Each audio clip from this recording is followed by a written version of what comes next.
stand. I'm gonna dust it off with my own hands. Black blizzard coming, old man keep running. You better get out while you can. We were broke, cold, let in, pushed out. Thought I heard it so, to up and leave this town. Head out west, they say. Hey everybody, welcome back to another show. Glad to have everybody back. Hope everybody's back and intact. So here we go. We got our brother Johan Swart. How you doing, sir? I'm doing fine. Perfect. Thank you. Good to see you again. Yeah. Yeah, busy man.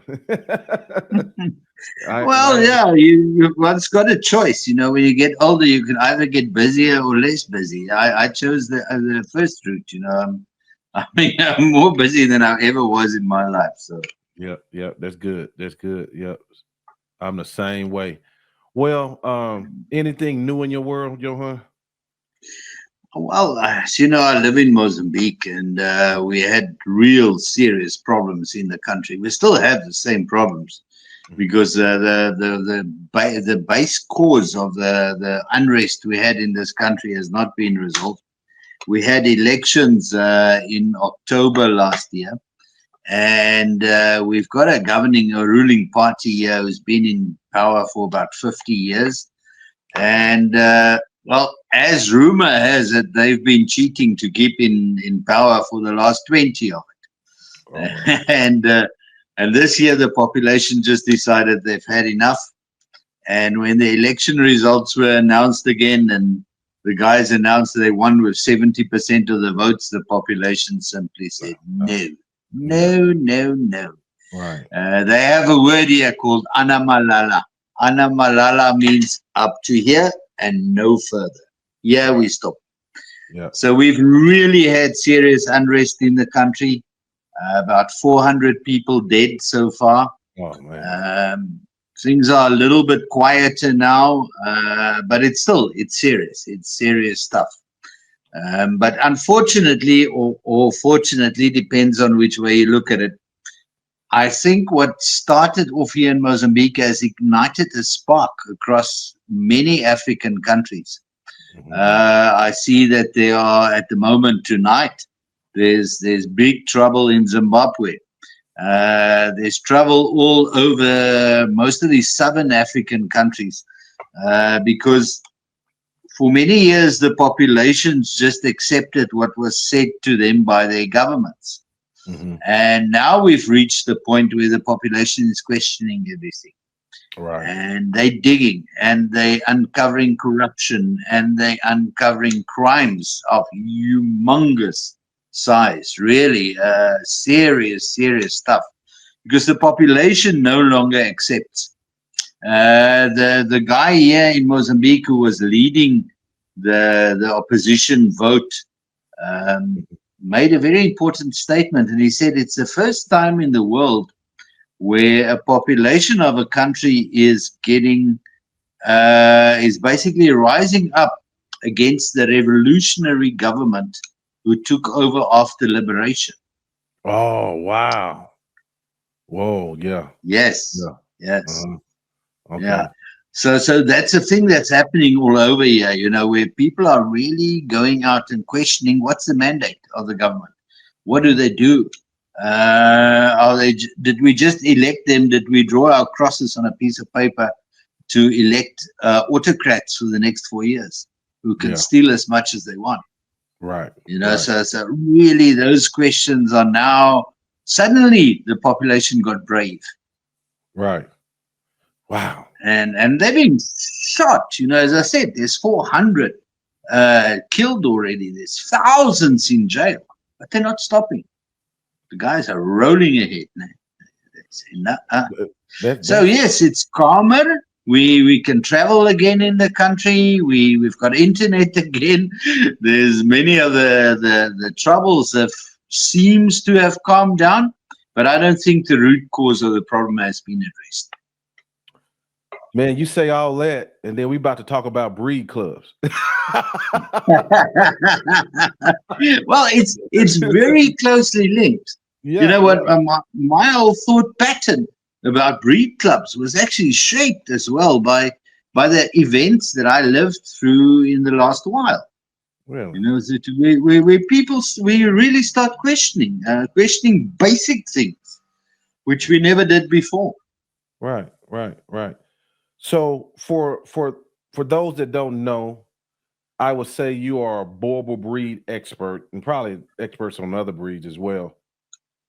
Would that be fair assumption? I Yeah, I tried to be. I was born in a family of which I'm the fourth generation Boerboel breeder owner.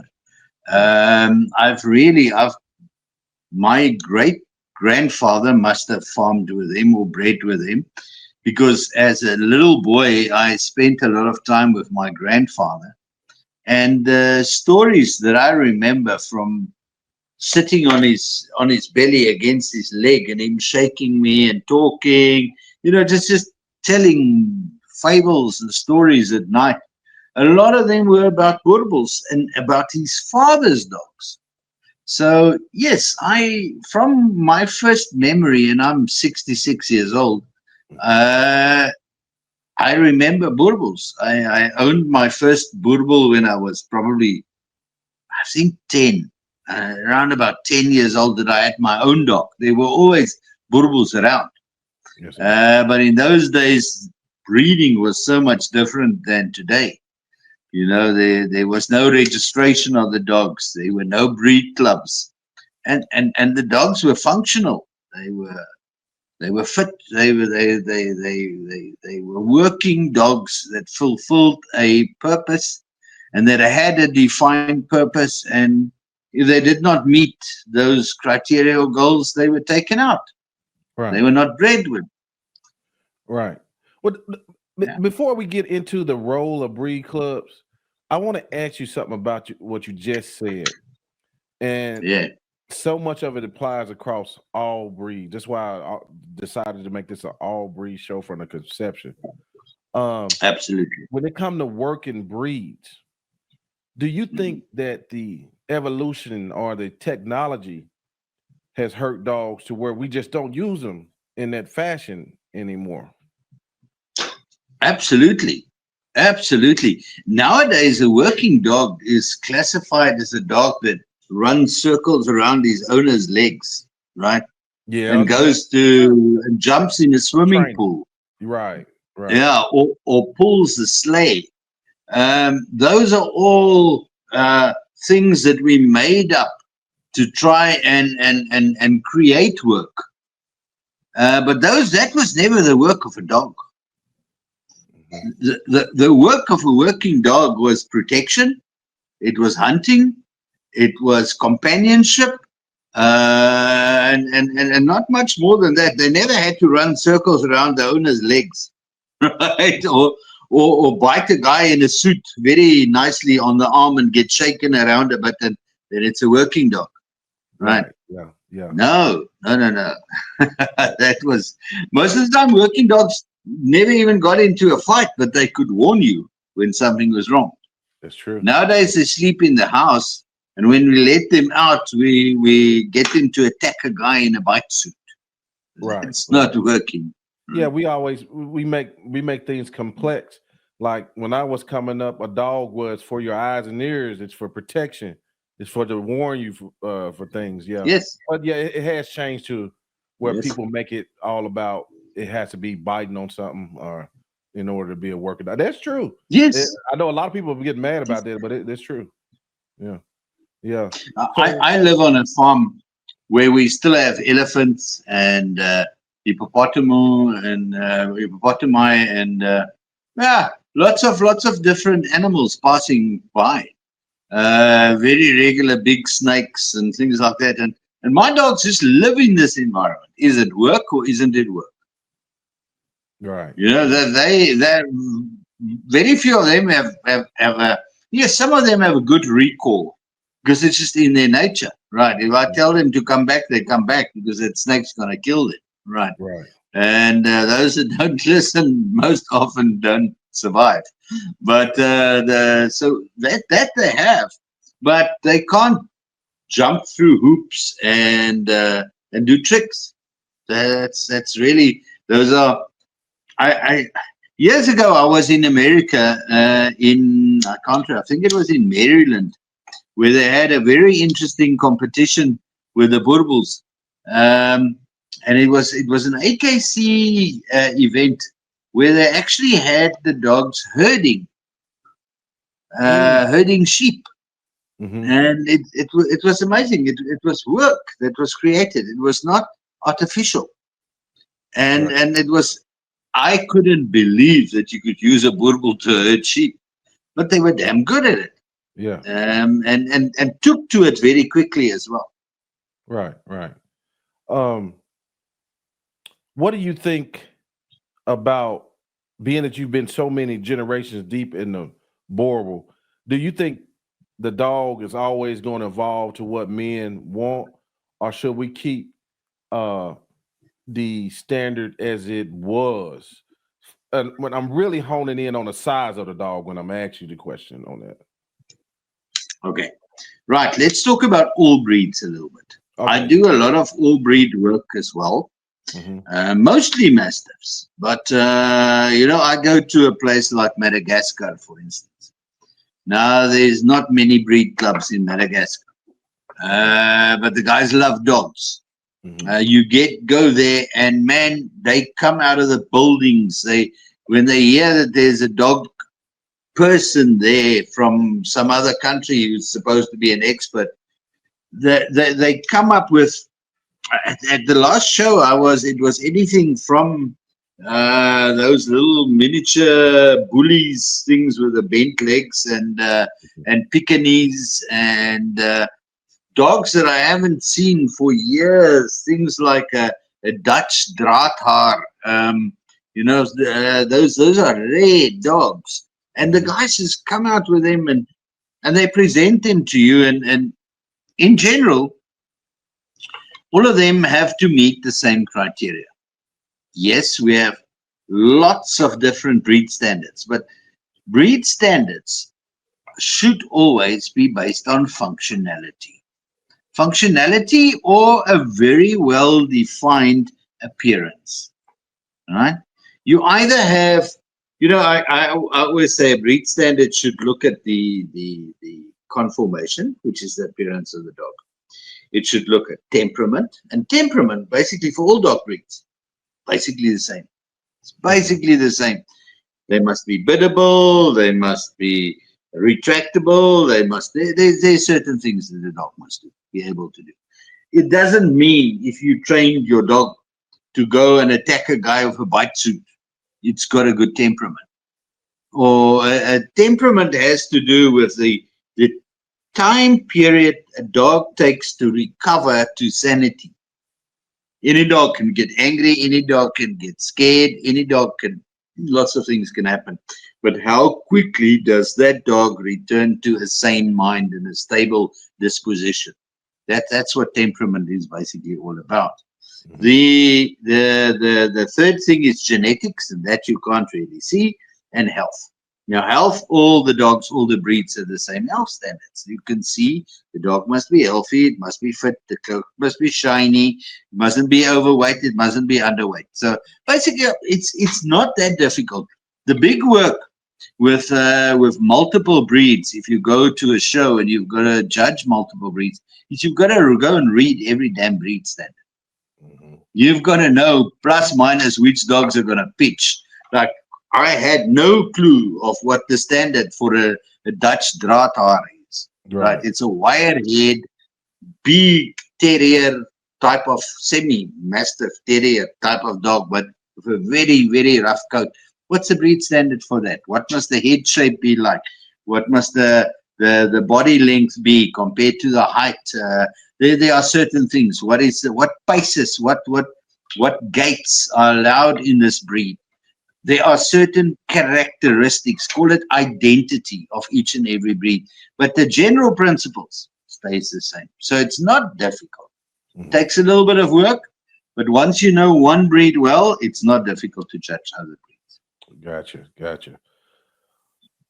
What is the purpose of a breed club? Yeah, yeah. What I know is that all over the world, I would say 75, 80% of all breeds are in trouble. Guys are complaining and they say, yeah, you know what? Our breed is not what it was. Now I don't even need to give examples.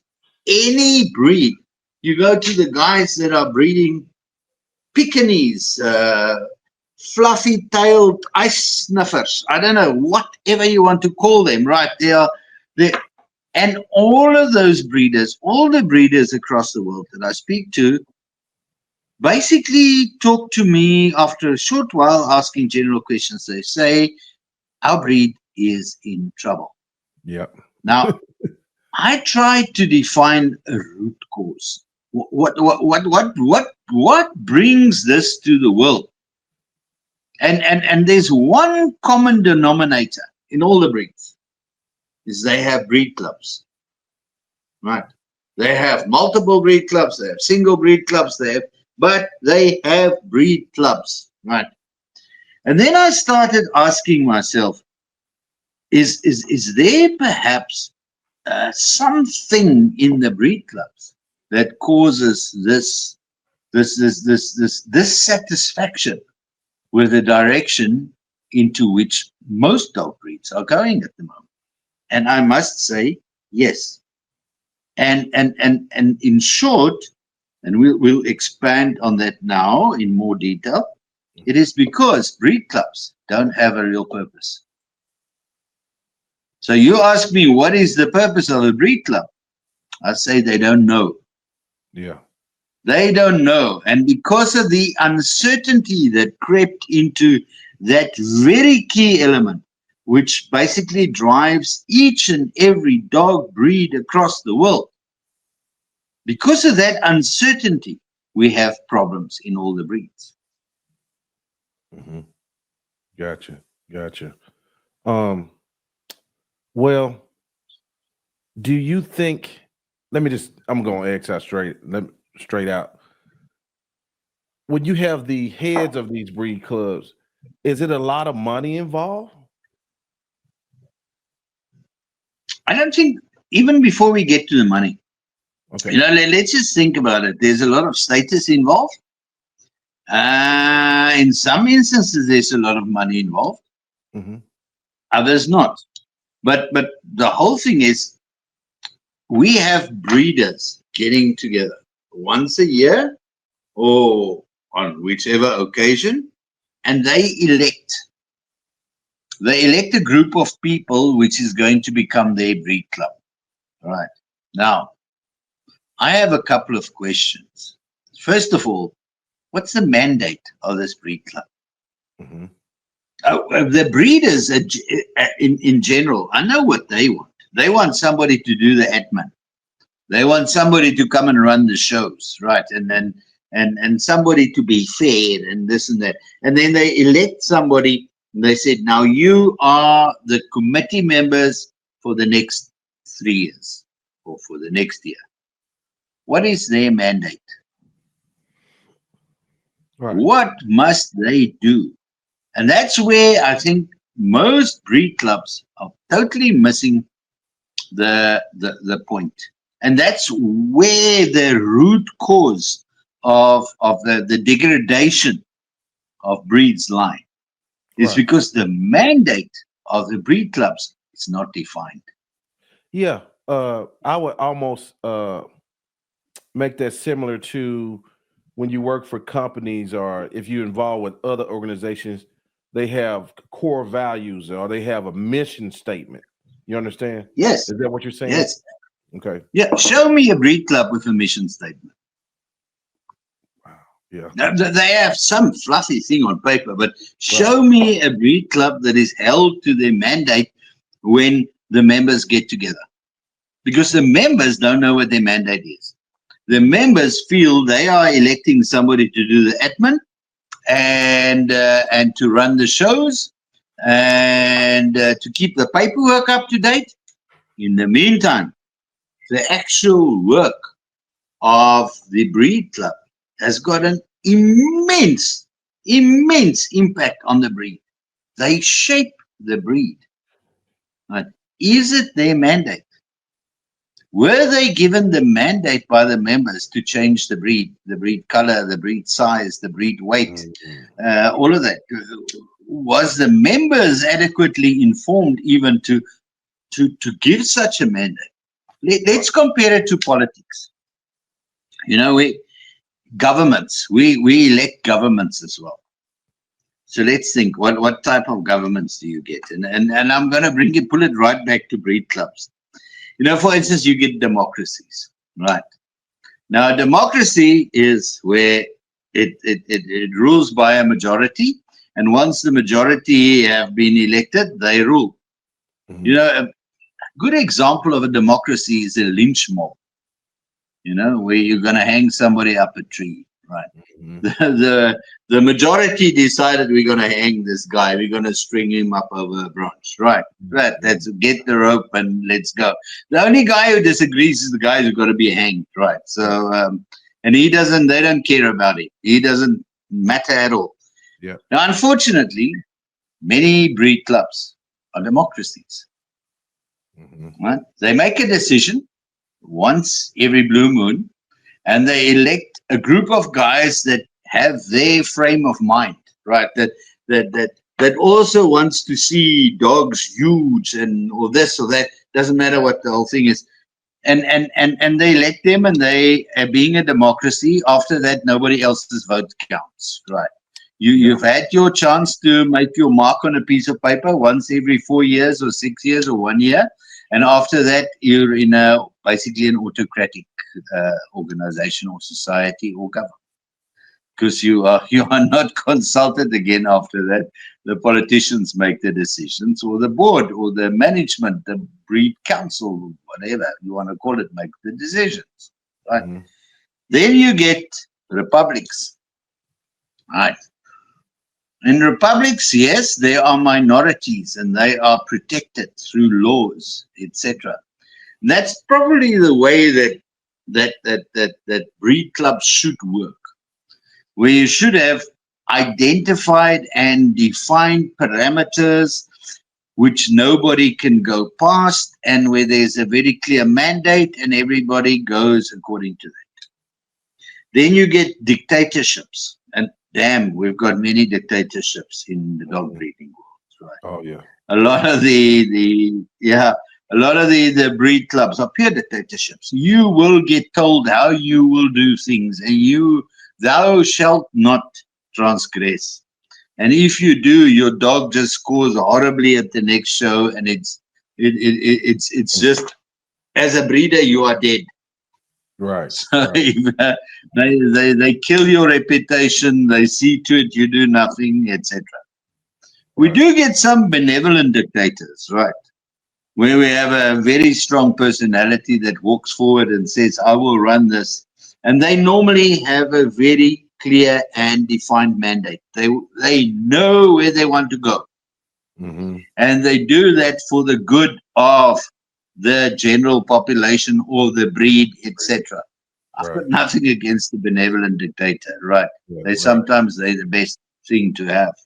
Right. So yes, my problem is, you know, the role and the impact of the breed councils on any breed or breed organizations is immense. They decide what's going to win at the shows. Is that their mandate? Yeah. I was going to ask you about that, because I hear a lot of, in some breeds, people's issues with the breed club is that they want to change the standard to look like their dogs, not what the standard. Yeah, absolutely.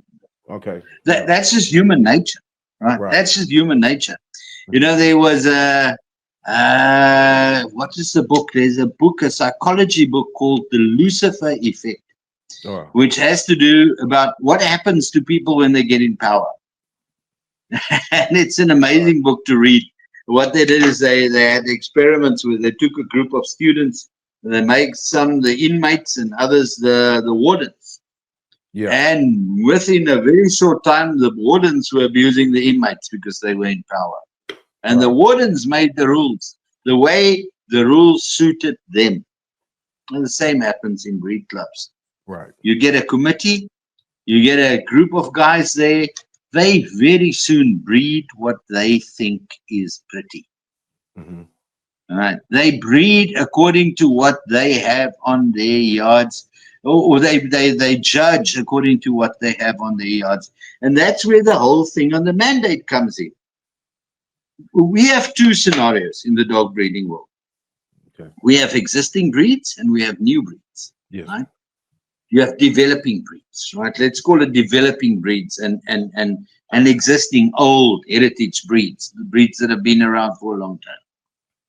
Now, if you believe that your breed club should get the mandate to change something which has been in existence for donkey's years, which has evolved through nature, or which some breeder 100 years ago took great trouble in creating and describing, etc. If you believe that this small group of individuals that you are electing for the next year or 2 years should change that, you must be damn sure that you give them that mandate. Mm-hmm. That mandate is not automatic. And unfortunately, in the dog breeding world, it's viewed to be your right. Once you're the committee, you're allowed to change things, with or without a mandate. Mm-hmm. Right? If we have a developing breed, let's look on the other side. There's a new breed. You want to create a dog that can chase a squirrel up a tree. Right. So now we form a breed club. We're going to breed dogs that can chase squirrels up trees. So we're going to develop this. There you can change. You can say, okay, no. This dog is too short in its body to go up. And that one, they need longer nails. And the tail must be like this. There you have a mandate when it is a developing breed. And I think that's where a big problem comes in. Breeders that view old and existing breeds, I don't just want to call it old, existing breeds, as Right. developing. And it's got a good reason for doing so. It's because they don't breed what's said in the breed standard. Mm-hmm. So they want to call it developing so that they can develop it in their direction. Mm-hmm. Right. And that's wrong. Right. I don't say all the old breed standards are 100% valid and good. Right. What you need to do is, before you give the mandate for any change, Mm-hmm. you must do proper research. Right? You must define very exactly what do you want to achieve. Then you bring in your, call it other breed, and you do your crossbreeding or whatever, and you ring fence your offspring. You've got to define them and or have them very clearly identified Right. and ring fenced. You must know exactly where every one of those are. And you need partners that are objective, like a group of academics will help you to see after a period of time, did I achieve the objective that I set out? Mm-hmm. If you achieved that objective, it's fine. You had success. If Right. you did not achieve the objective and you brought in a lot of other things that you did not know about and that you did not plan and that might be undesirable, your project's a failure. Right? And then what do? You'll have to take those ring-fenced animals out of the gene pool. That's why you ring-fence them from the beginning. Right. Right? Right. So, but that doesn't happen in breed clubs. Mm-hmm. No. A change is brought in purely because the committee thinks, this is good. Or breeder pressure. There's a couple of very influential breeders in the breed who wants the dogs bigger because they get higher prices in the United States for dogs that are bigger. Right. That's right. So what do? Yeah, they go to the committee meeting and they say, we insist we want it. Is that a mandate? No. Mhm. A mandate, I believe, can only be given after proper research, after discussion of the pros and the cons and all the aspects of it, and then it must be very clearly defined. But we Right. don't see that. That's why Yeah. breeds are in trouble. Yeah. Yeah. So nothing is wrong with change unless we take the proper steps Nothing is wrong with that. of proving Yes. why, how it will benefit the breed, and properly Yes. introduce to everyone instead of just, Yes. what we call Yes. deboard. Yes. Yeah. Okay. Gotcha. Yes. I by fluke, lots of your viewers might know Boerboels quite well. I saw a picture tonight of a dog. I haven't really read into it. That is green. I don't know if they dyed the damn dog or what they did, but the dog has got a seriously. It's pretty close to your shirt, right? Yeah, really?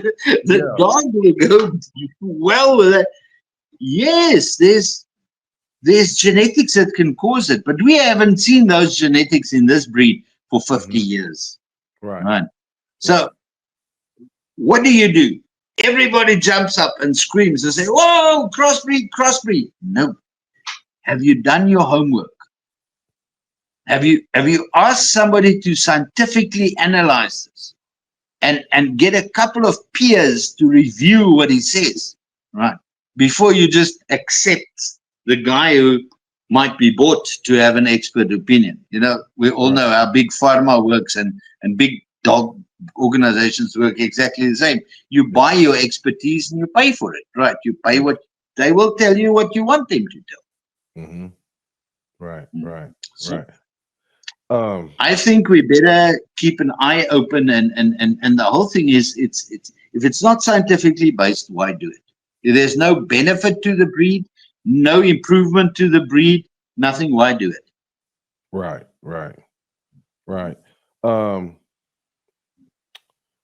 What is the importance of maintaining breed integrity? Because I'm asking this because some people may define one group as purists who want to preserve. Then we have a not a new movement. People have been crossing dogs for a long time, but it is like very with the internet now. You can see a lot of crossing and exotic new breeds and things. What are your thoughts on that? There's nothing wrong with crossing. Okay.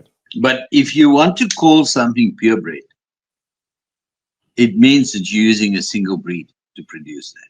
Right. If we crossbreed, we must have the guts to say that we've crossbreed. Right. And we must define it and identify it as a crossbreed.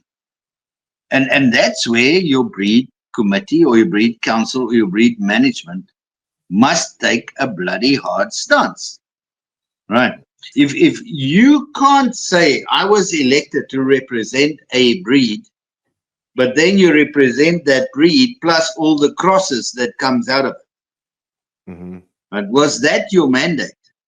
Right. Your mandate was that your members gave to you, represent this breed. Right. Mm-hmm. It was not given a mandate, dilute the breed during your term of office.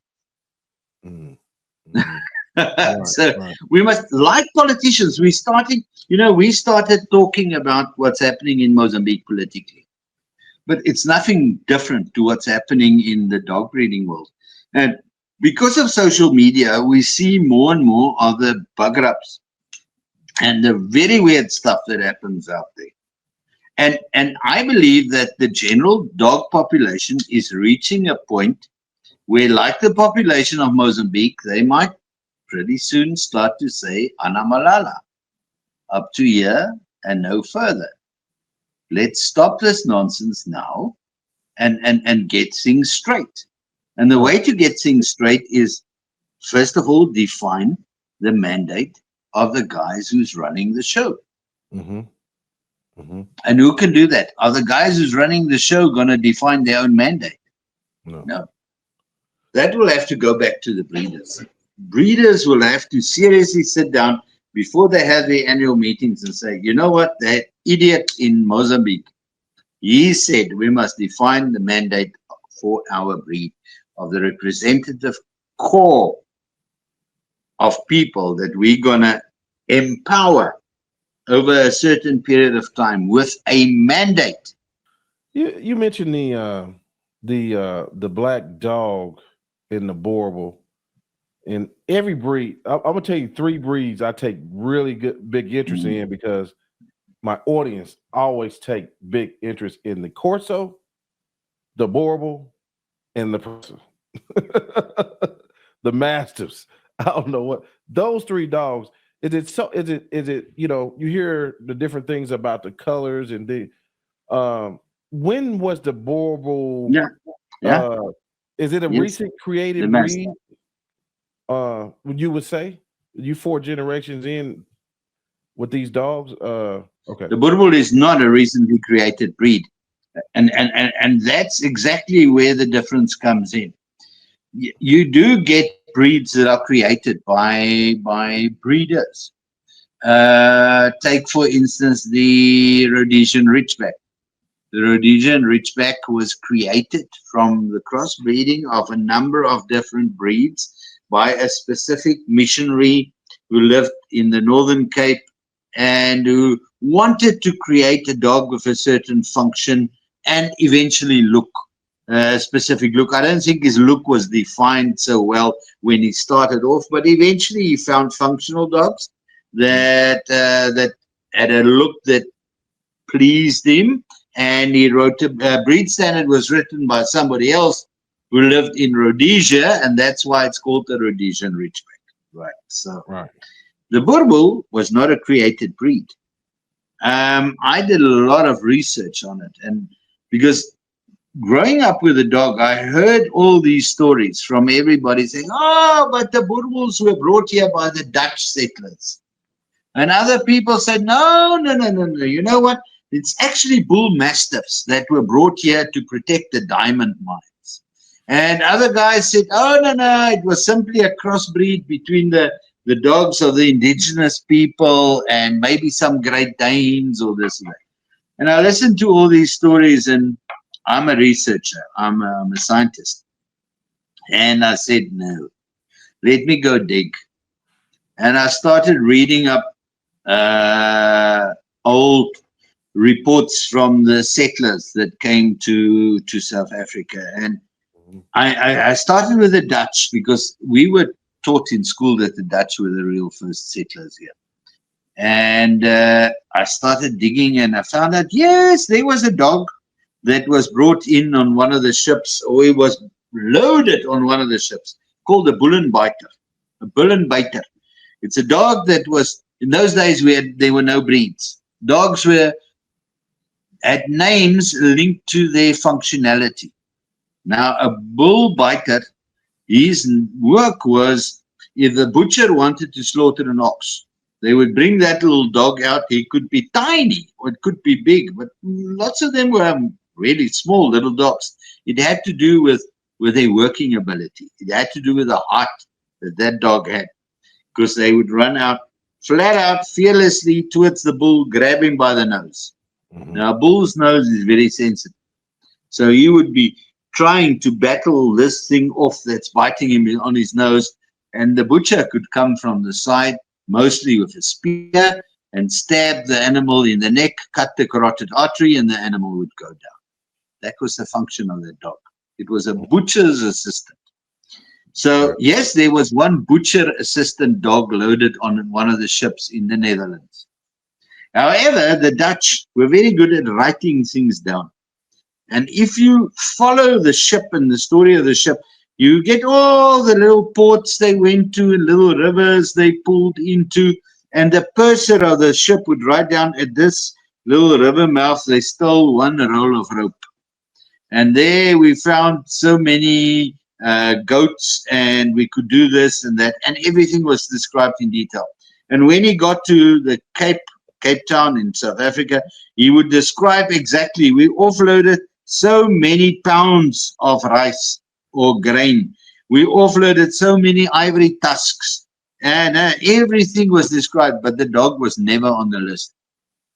So I think what happened is dog probably just died along the way. Yeah. So there's no proof that that dog ever came here, ever landed in the Cape, and there's no record of breeding. There's no reference in all the notes and the books published by the settlers in those days. There's no single mention of such a dog ever arriving. So for myself, I then said this dog had to come from someone else. And then I started researching and saying, but maybe the British brought it, or the French, because there were waves of settlers coming to this uninhabited land at the back bottom. Or it came down maybe with the Bantu tribes that were moving down through Africa, down the east coast towards this same area where the Dutch settlers initially settled. And I just ran into dead ends all the way. Everywhere I went, I ran into a dead end, and I had to say, no, no, no. You know, there's guys that said they were brought in, they were bull mastiffs brought in to guard the diamond mines. But if you look at the diamond mines and when this event happened, there's pictures of Boerboels that predates that. Oh. So it's impossible. They couldn't have brought them in just to come and guard the diamond mines. And all the Boerboels were the offspring of these dogs. No, there's pictures predating them, even at the Kimberley dog breeder or dog kennel show of dogs that were Boerboels. They were not called Boerboels, but very clearly had the characteristics of the breed before the first bull mastiffs were imported. There were no Great Danes imported into this country, into South Africa, for many years, and we know exactly when the first ones arrived. There were no Cane Corsos until recently, when some of them were brought in for color purposes as well, you know, because they look so pretty much the same as a Boerboel. There was a decision, some guys decided, well, this can produce some different shapes or whatever for us, and they crossbreed. Yeah. So what do we have here? When I eventually dug back, I found that the dogs came to Africa with the Portuguese. The Portuguese were rounding the Cape of Storms long before the British and the Dutch and whatever. They were going around about the 1400s, 1450s. They were already going down the African coast. And they would sail from Portugal to the Canary Islands with the prevailing winds. And from the Canary Islands, they would wait for the wind to change and then sail into the African coast.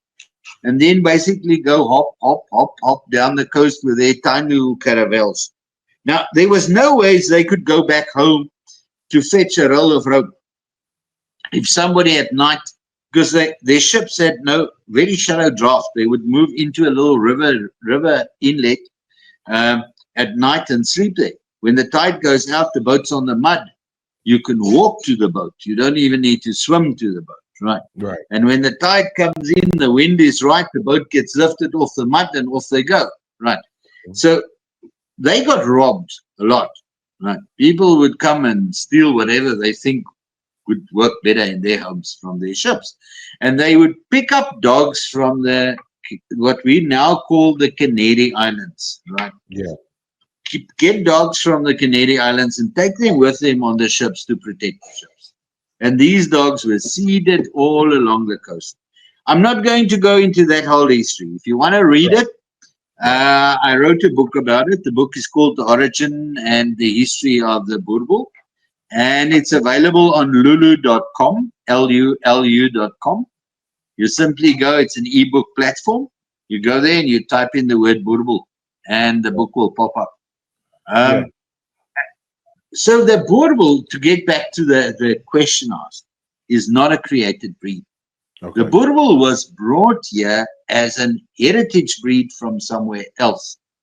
Where the breed came from, they were exterminated later due to after a decision by the Spanish king to exterminate all the dogs on that island. right? Because they were eating his goats. But that's all in the book. It's very fascinating history, right? But there are certain breeds that are heritage breeds. And you cannot just go and crossbreed a heritage breed to say, yeah, you know what? I like them bigger, or I like them blacker, or I like them whiter, or I like them green. No, Right. a heritage breed is basically sacrosanct. To change that, you've got to really define what you want to change. Mm-hmm.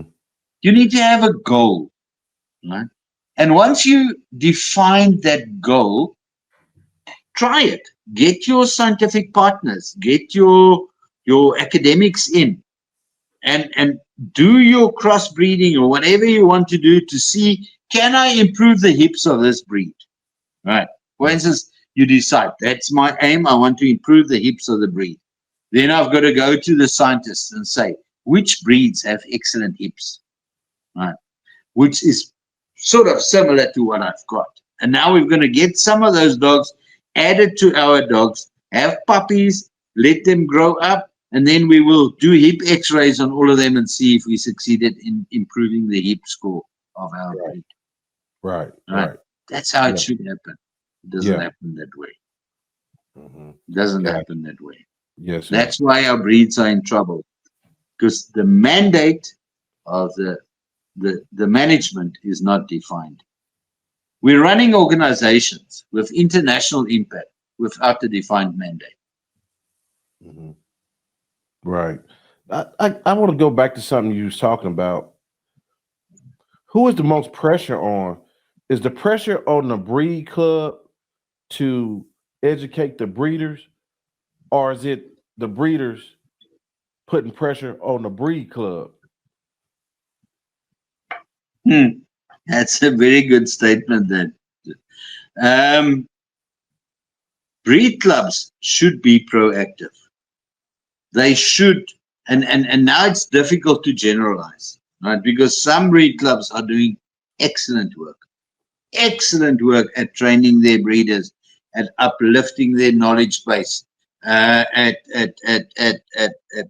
really absorbing whatever pressure comes from the breeders, and listening to it with an open mind, and then testing it against their mandate. Some breed clubs succeed and they do that, and they're doing well.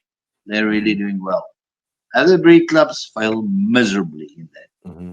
I know of breed clubs where I'm busy with one specific breed club, African breed club at the moment, where I am seriously concerned because they elected a new committee. And since that committee was elected, everything just went downhill. The guys are not proactive. They're not involving their members. They're not communicating well. They are trying to change things without any mandate.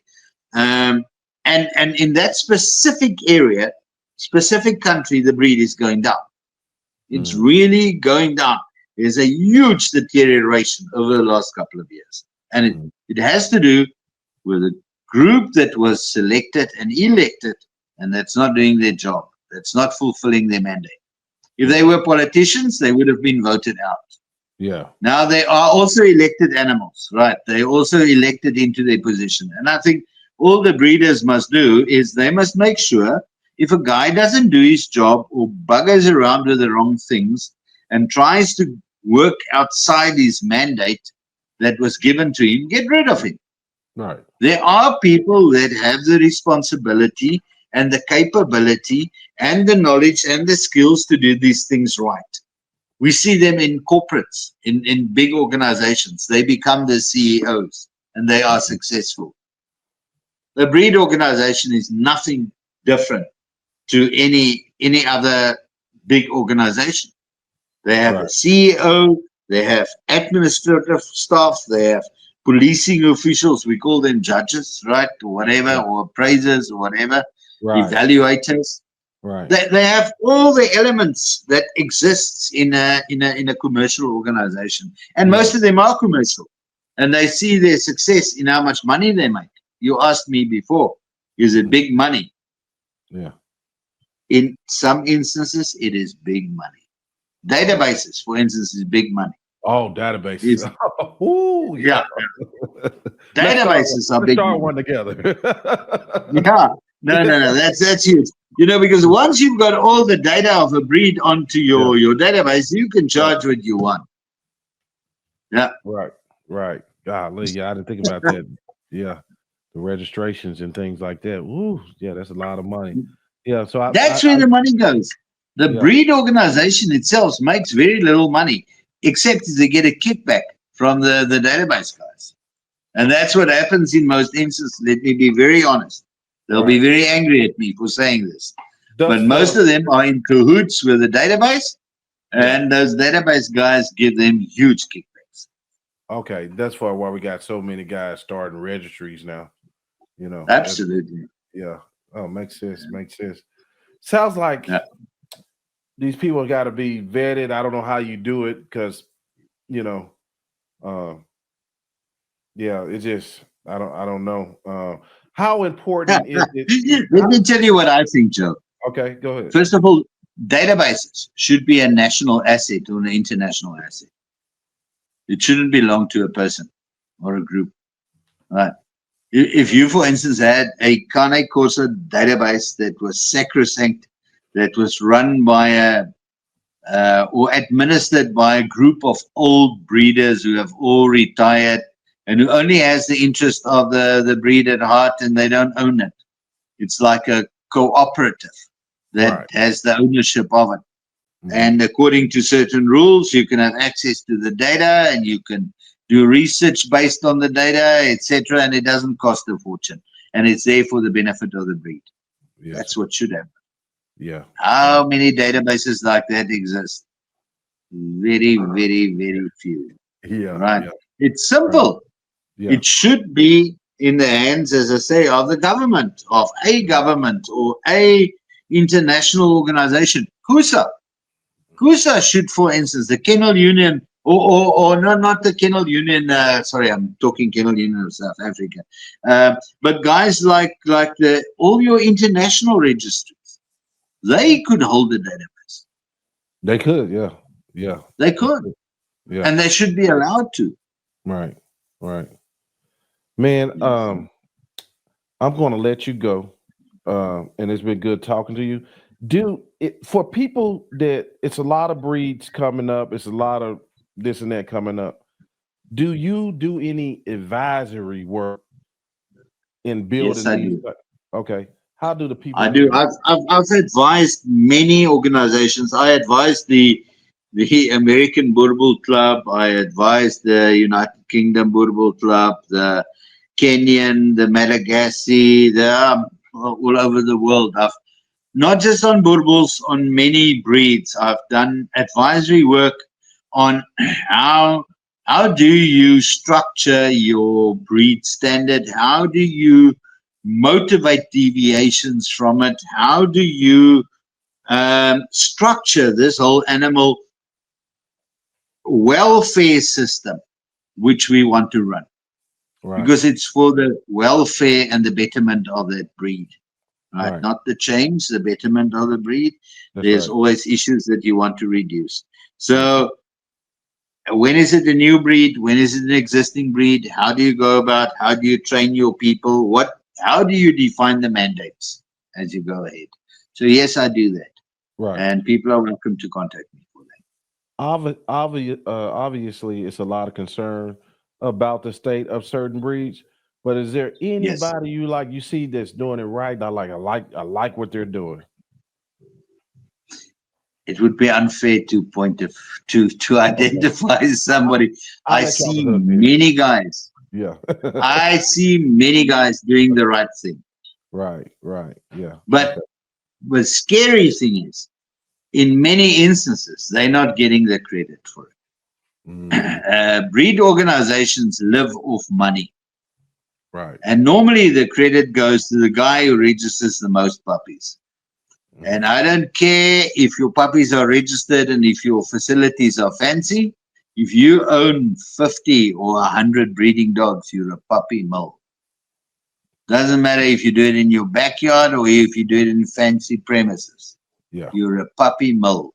You Because are. you don't know the temperament of your individual dogs. Right. You don't know who you're selling it to.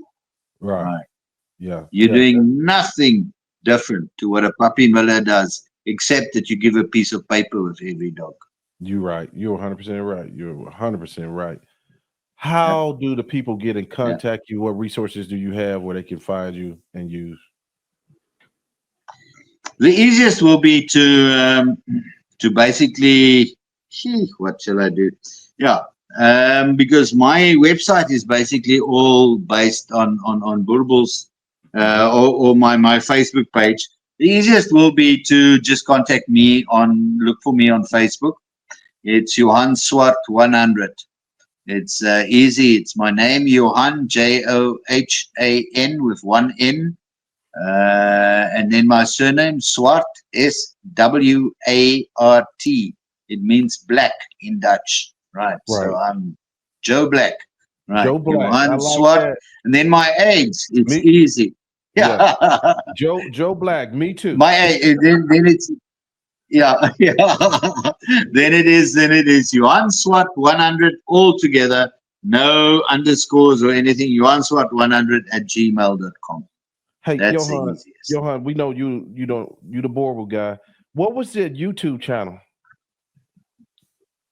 Oh, YouTube is the Boerboel Academy. The Boerboel Academy. That's a very good channel, y'all. Go Yes, watch it, especially if you're into the Boerboel. But I yes, just like it as a whole. Well, Mr. Johan, yes. I think this is your third time on my show. I want to thank you for always be willing to come by and share with us and actually give a damn about the breed you're involved with. Yeah. Joe, it's not just about the breed I'm involved with. Right. I'm concerned about many breeds, and Yes, sir. I see many things in the breed I have been involved with for many years, and I care to share. Yes, Really, sir. I care enough to give a damn. Yep. Okay. All right, guys. Well, I'm gonna wrap it up. I know he got a busy week ahead, and so do I. Thank you. We'll see you guys next time. Thank you. See you soon.